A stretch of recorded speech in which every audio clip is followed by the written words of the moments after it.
You may consider yourself the king of the Kong, but can you hold your own against the 10 most insane arcade games? Get those trigger fingers ready, because TheHub's dusted off some old video games you definitely wouldn't find lurking in the dark corner of a Chuck E. Cheese near you. While we love to nostalgically look on pop culture of the past, these forgotten gems are too obscure to even get a reference in Ready Player One. But we're rolling them out for your amusement, so get your quarters ready and play to win. When you finish this video, there's no countdown for you to continue, so hit the subscribe button to keep playing more of TheHub. Sonic Blast Heroes. Fossils of the Tyrannosaurus Rex are treasured for their majesty and power. It's a shame this creature is extinct, because we'll never know what it's like to punch it in the face. Until now. Meet Sonic Blast Heroes, a game which doesn't feature the famous Sega character, Sonic the Hedgehog. Instead of that iconic blue spinner, you just have your fist and a central punching bag placed right in front of the screen. Whenever a dinosaur pops up in front of you, you have to punch the heck out of that bag to keep the hyper-realistic monster from destroying a well-rendered town. Unlike other games on this list, Sonic Blast Heroes is a fairly recent addition, and its 2011 graphics hold up really well. Why anyone in their right mind would walk up to a dinosaur and bop it on the nose is beyond us, but apparently, if it's too weird for you, you can choose to punch a big rig truck or a meteor instead. This game hasn't received much attention from the West because it's a sequel to a game from 1990 that reportedly led to around 70 fractures. Look, when Japan makes a game about punching, they mean business. Prop Cycle. Want to train for the Tour de France, but don't have the patience for actually putting rubber to road? Try finding an establishment that carries Prop Cycle. But if you happen to scout it out in a barcade, you may not want to drink and drive. Equipped with actual pedals, Prop Cycle, produced by the popular arcade manufacturer Namco, is basically that climactic chase scene from E.T. on steroids. Players pump the pedals to stay afloat as they fly through obstacle courses, pop through balloons, fly through hoops, and deal with added resistance from wind, rain, and other elements. Released in 1996, the game offered a competitive one-off mode, as well as a story mode in which you have to bike your way through various levels in an effort to save an island in the sky named Solitaire. The narrative is hopefully enough to distract any player struggling to keep up the relentless pedaling. Luckily, the windier it gets, the more air that's blown into your face by a fan mounted on the machine. So if you're looking for a good cooldown phase, you may want to face the turbulence offered in the hardest level. The Last Barfighter. A play on the cult sci-fi classic The Last Starfighter, this gaming box was more of a publicity stunt than a video game developer's dream. Yet, it's got such a unique gimmick that it belongs on this list. Created by the McKinney ad agency for the Big Boss Brewing Company, this game combines the concept bar and arcade, or barcade, into one insane gameplay experience. Manufactured in 2013, The Last Barfighter utilizes retro graphics and offers players the choice of 5 characters, each representing one of Big Boss's year-round beers.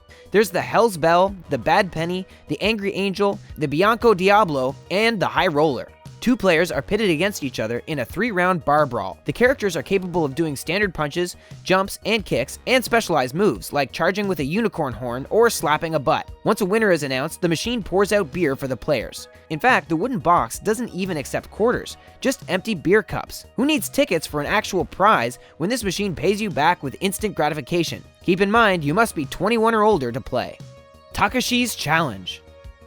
Unlike most other games out there, Takashi's Challenge wasn't made from a place of love. In fact, Japanese comedian Takeshi Kitano absolutely hates video games, and there wasn't much love for his game either. Bad word of mouth followed this product, and it only sold 800,000 copies. The main reason for lack of sales is that Takashi's Challenge trolls its players whenever it can. First released in 1986, you play a powerless office drone with the ultimate goal of moving up in society by gaining as many riches as possible. The problem is, in order to gain this wealth, you need to spend hours pressing the same button, sing embarrassingly into the controller's microphone, and sometimes drink until you pass out. This game is a forerunner to Grand Theft Auto, in which you have the capability of wandering around and beating up random strangers. Unlike GTA, Takashi's Challenge practically expects you to take out your character's workday frustrations on others, as not picking fights with most characters will often cause you to die and start over at the beginning.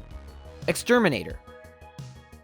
What's more fun than fending off an infestation in your home? Literally anything? Well, somebody should have told that to game maker Premier Gottlieb, who fashioned Exterminator to give the player a view inside a super exterminator's daily life. This first-person insecticide shooter features a disembodied hand that sprays at whatever bugs the game sends you. Players work their way through each room in each home. Once they remove the bugs in every home in the neighborhood, they win the game. As if the bugs weren't enough, the game also sends frogs, rats, and toy tanks in the player's direction. The box surrounding the screen is made in the shape of a house, and for that, it wins points in creativity. But the real points for originality go to the entirely digital design. As the first game with fully digitalized graphics, it was revolutionary at the time, but its unique box made it hard to adapt. Other arcade games produced at the time had a standard box shape, which made it easier for manufacturers to convert it into another game if necessary. Exterminator, on the other hand, was always only going to be Exterminator, and since its weird gameplay wasn't too reliable in the field, only 250 units were made. Who Shot Johnny Rock? For many people, the great thing about arcade games is how they're a quick and easy way to spend time. The mystery of Who Shot Johnny Rock is not for one of those short visits in the game room. In it, you must wander around the city taking in clues, interviewing suspects, hobnobbing with a femme fatale, and fending off old-timey gangsters. The only way to beat the game is to solve the case, and while most other games are broken down into different levels challenging a player's various skills, this entire game seems to only require a player's ability to watch and listen. Made using revolutionary laserdisc technology, Who Shot Johnny Rock debuted in 1991 and boasted live filmed cutscenes. In fact, all the characters you deal with, from Johnny's vengeful fiancée to a henchman you have to shoot, are live actors. More realistic than the visuals is the fact that there is no health bar. Instead, your life force is measured by the amount of money in your bank account. Once you can no longer afford your medical bills, you can't really heal, so hopefully your trigger finger is as quick as your powers of deduction. Snacks and Jaxson. With a title that plays on the name Action Jaxson, you'd think this would be a fun-filled romp through a video game kitchen. You'd be half right. Snacks and Jaxson does take place in a kitchen, but fun-filled it is not. Instead, this odd creepster piece features a hungry clown who needs to eat as many floating sausages, eggs, and pieces of cheese as possible. Why he needs to consume so much isn't really explained, but what is obvious is the fact that Snacks is the weirdo haunting every kid's nightmare. In order to reach the food flying around the room, he stretches his neck to ungodly lengths. Using the trackball in the center of the box, the player controls where Jaxson eats, and a button commands Jaxson to sneeze hot peppers and soap out of the way. While filling Jaxson full of eggs, players need to keep his floating, bouncing nose from breaking any windows. Oddly, Jackson's name is spelled with a J-A-X instead of a J-A-C-K, but maybe that was to highlight the fact that this is really just a video game version of the classic children's schoolyard game, Jax. Except here, the makers thought that a starving, psychotic clown would be the best way to get kids to put a quarter in the machine. Journey. RPGs have always centered around an epic quest. When trying to come up with the best adventure for players to undertake, what could be better than going on a journey with Journey? In 1983, the hippest new thing on the planet was MTV, and Journey was the rock band to beat. By transferring the success of the band from one small screen to another, gaming manufacturers Bally and Midway hoped that pixelated black and white headshots of band members attached to colorful dancing bodies would be enough to keep fans' attention. The object of the game is to get the band in music-playing shape for their tour. Unfortunately, the instruments of the band's 5 members are hidden behind a series of obstacles on 5 different planets. You, the player, need to fly with Journey on their space-voyaging Scarab to retrieve these musical treasures while rocking out to low-quality synth versions of Don't Stop Believin' and Wheel in the Sky. Once home, you play as the band's stage manager, faced with defending Journey from attacking groupies. A crash in the arcade market followed the game's release, and it never really found much success, but it still lives on as rare collector's items, always turning like that Wheel in the Sky. Tsukkomi Yousei Gips Nicetsukkomi.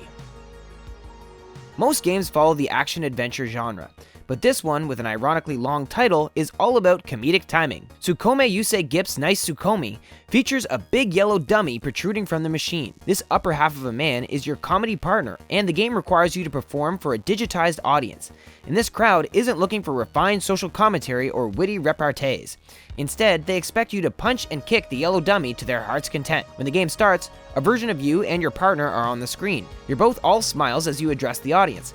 But like an old Three Stooges routine, it quickly dissolves into a shouting and slapping match. Guided by the laughs of the audience and directions from the game, Tsukkomi requires the same execution of timing from its players that you'd see in a music game like Dance Dance Revolution. No English translation exists, however, so it never really made a name for itself in North America or Europe. In fact, the brand of comedy in this Tsukkomi is reportedly so particular Osaka, Japan, that it didn't even really make as much sales in Tokyo either.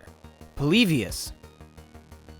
Finally, we're at the most insane arcade game of all, and this one is so crazy it might not even exist. Polybius is rumored to have appeared in a couple small arcades outside of Portland, Oregon in 1981. Believed to have been created by a collaboration between a South American gaming company and the CIA, Polybius stood out because of its ahead-of-its-time graphics. With dizzying polygonal shapes and ever-shifting formations, whoever played it was reported to have some kind of side effect. Anything from simple dizziness to seizures to mind-altering states. The fact that this was repaired every so often by men in black suits who didn't care to retrieve its quarters only furthered the conspiracy theory that it was some kind of secret government experiment, testing the youth with some new technology. Other events in the early 80s challenged this urban legend. Around the same time, the FBI was investigating illegal gambling in certain arcades, which would explain the sightings of Men in Black.